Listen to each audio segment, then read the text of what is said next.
Hello, मैं बिरजानंद कुमार एक बार फिर से नए वीडियो में आप लोग का स्वागत है। आइए तो आज हम लोग जो है नया सब्जेक्ट म्यूजिक यानी कि संगीत के महत्वपूर्ण वेरी इंपॉर्टेंट क्वेश्चन को देखेंगे, जो कि 2025 के एग्ज़ाम के लिए बहुत ही महत्वपूर्ण होने वाला है। आप लोग अच्छे अंक के लिए एक बार आप लोग ज़रूर देखें। तो हम लोग अब देखेंगे किस तरह का क्वेश्चन है और किस तरह का पूछा जाएगा। हूबहू 2025 के बोर्ड के पैटर्न पर तैयार किया गया है, जिससे आप लोगों को लाभ मिल सके। तो चलिए हम लोग जो है बिना समय गवाए हुए, समय बर्बाद किए हुए बिना क्वेश्चन को देखेंगे। और तो हम लोग चलेंगे पहले प्रश्न की ओर। देख सकते हैं आप लोग, इसी पैटर्न पर आप लोगों का क्वेश्चन जो है बोर्ड में पूछा जाएगा। आइए तो आज हम लोग नए सब्जेक्ट के साथ और नए क्वेश्चन, नए प्रश्न, वेरी इंपॉर्टेंट क्वेश्चन को हम लोग देखने वाले हैं। तो बिना समय गवाए हुए तो चलिए हम लोग पहला प्रश्न की ओर चलते हैं। पहला प्रश्न है, निम्नांकित किस ताल में 10 मात्राएं होती है?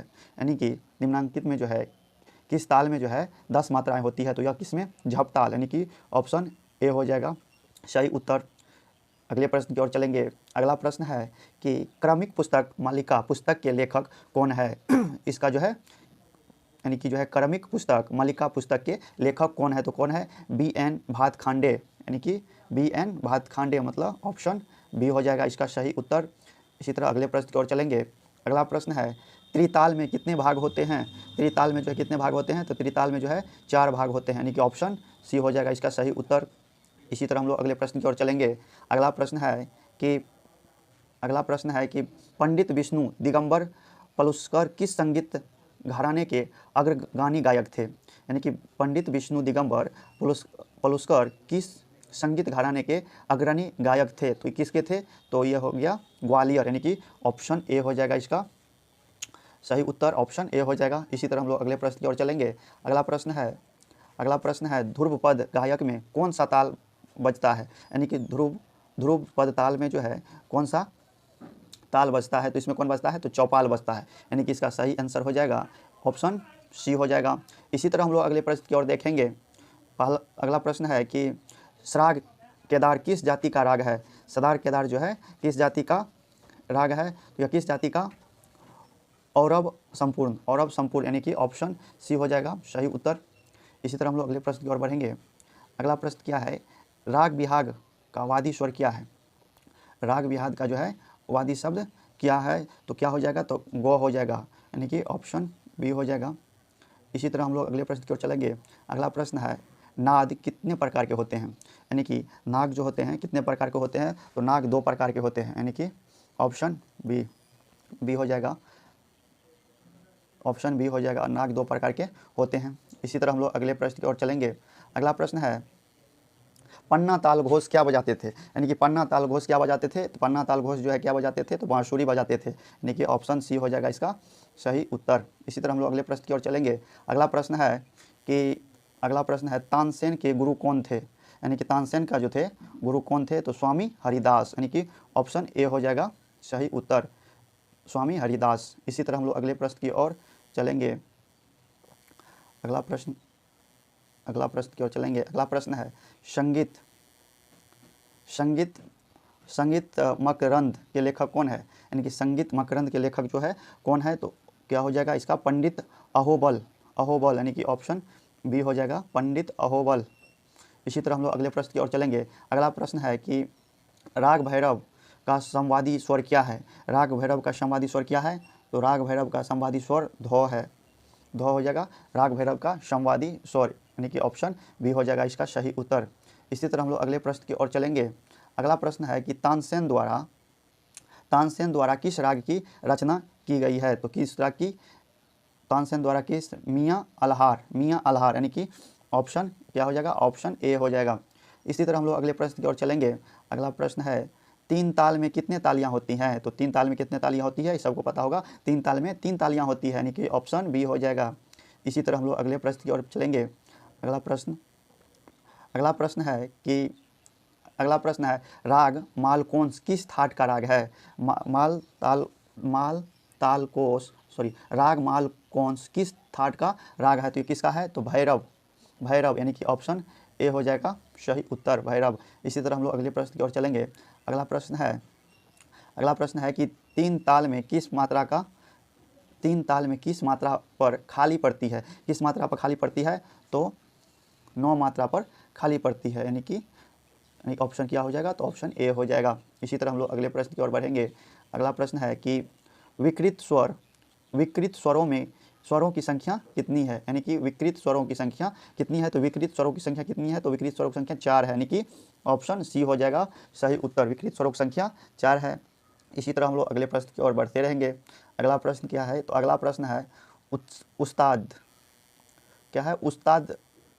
फैयज खां का उपनाम क्या है, यानी कि उस्ताद फैयज खां का उपनाम क्या है, तो इसका उपनाम क्या है, इसका उपनाम है प्राण पिया, यानी कि ऑप्शन ए हो जाएगा इसका सही उत्तर।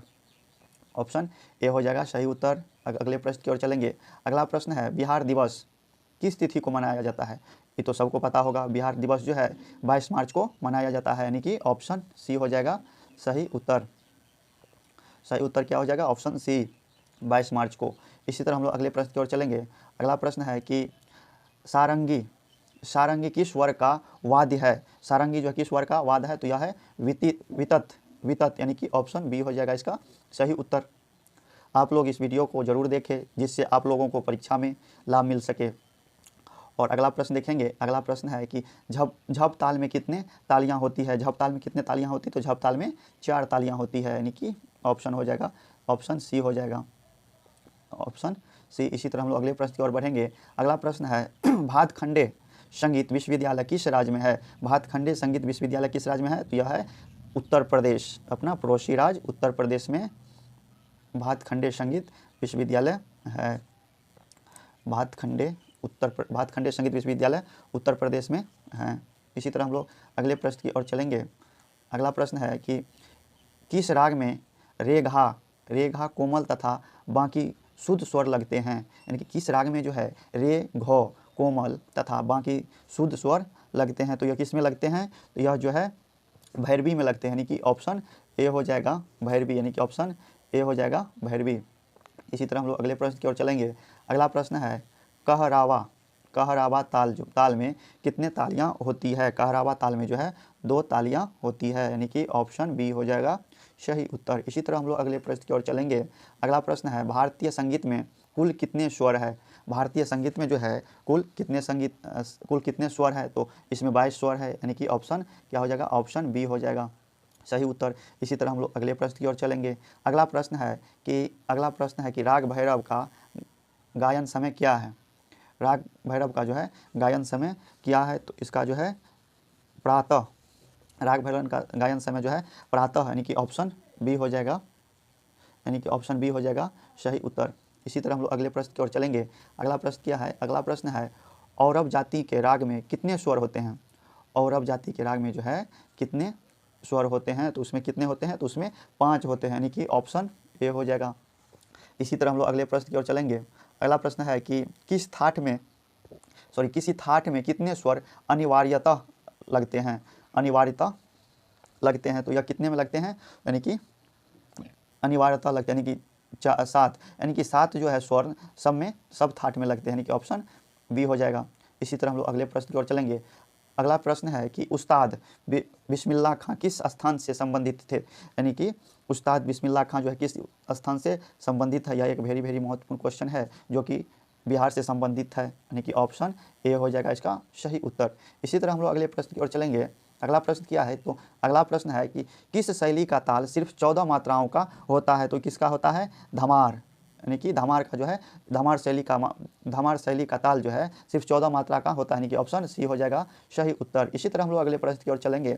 अगला प्रश्न क्या है, तो अगला प्रश्न है पंडित कृष्णराव शंकर किस धारणा से हैं, यानी कि पंडित जो है कृष्णराव शंकर किस धारणा से है, तो यह दिल्ली से है, यानी कि ऑप्शन बी हो जाएगा। इसी तरह हम लोग अगले प्रश्न की ओर चलेंगे। अगला प्रश्न क्या है, अगला प्रश्न है कि रूपक ताल में कितने विभाग है, यानी कि रूपक ताल में जो है कितने विभाग है, तो इसमें 4 विभाग है, यानी कि ऑप्शन सी हो जाएगा सही उत्तर। इसी तरह हम लोग अगले प्रश्न की ओर चलेंगे।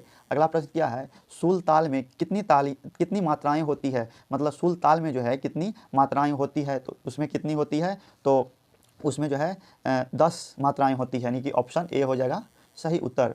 इसी तरह हम लोग अगले प्रश्न की ओर चलेंगे। अगला प्रश्न क्या है? अगला प्रश्न है, एक सप्ताह में चल स्वरों की संख्या कितनी है? एक सप्तक में चल स्वरों की संख्या कितनी है? तो कितनी हो जाएगी? तो यानी कि 7 हो जाएगी, यानी कि ऑप्शन बी। इसी तरह हम लोग अगले प्रश्न की ओर चलेंगे। अगला प्रश्न देखेंगे। अगला प्रश्न है, राग बिलावल का वादी स्वर क्या है? राग बिलावल का वादी शब्द क्या है? तो क्या हो जाएगा? यानी कि रे, यानी कि ऑप्शन बी हो जाएगा।